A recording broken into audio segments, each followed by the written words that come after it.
அனைவருக்கும் உற்சாகமான காலை வணக்கம். நம்ம கணக்கு பரீட்சையை எழுதுகிறோம். ஆனால் நமக்கு என்ன கொடுத்துருக்காங்க, என்ன கேட்டிருக்காங்கன்னு கூட வாசிக்க தரலன்னு சொல்கிறீங்களே, இது எந்த விதத்தில் நியாயம்? எவ்வளவு அழகாக ஆசிரியர் பெருமக்கள் உங்களுக்கு நடத்துகிறாங்க.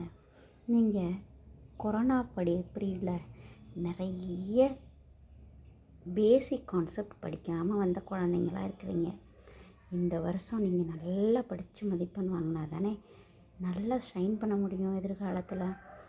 நீங்கள் காலேஜ் போய் என்னெல்லாம் கற்றுக்க போகிறீங்களோ அதோட பேசிக்ஸ் தான் இந்த மேக்ஸில் இருக்குது. நிறைய குழந்தைங்க இன்ஜினியர் காலேஜ் போகலான்னு இருப்பீங்க. ஏன்னா 7.5 உங்களுக்கு அதுக்கு இருக்குது. அதனால் நீங்கள் கொஞ்சம் இப்போவாது படிக்க ஆரம்பிங்க. இந்த பொங்கல் விடுமுறையை ரொம்ப சிறப்பாக அமைச்சுக்கோங்க. என்ஜாய்மெண்ட்டோட உங்களுடைய பிளானிங் செஷனையும் சிறப்பாக அமைச்சு வரக்கூடிய மார்ச் மாத பொதுத் தேர்வில் நிறைய மதிப்பெண் வாங்கணும் அப்படின்றதுக்காக தான் நான் சொல்கிறேன். இது மாதிரி 9 நாள் கிடைக்கிறது ரொம்ப அரிதான விஷயம். இப்போ தானே ஒரு அரையாண்டு விடுமுறையாக 9 நாட்களை நீங்கள் அனுபவித்தங்க. அதுக்குள்ளே ஒரு 4 நாள் தான் பள்ளிக்கூடம் வந்திருக்கோம். ஒரு வாரம் தான் அடுத்து பரீட்சை நடந்துகிட்ருக்கு.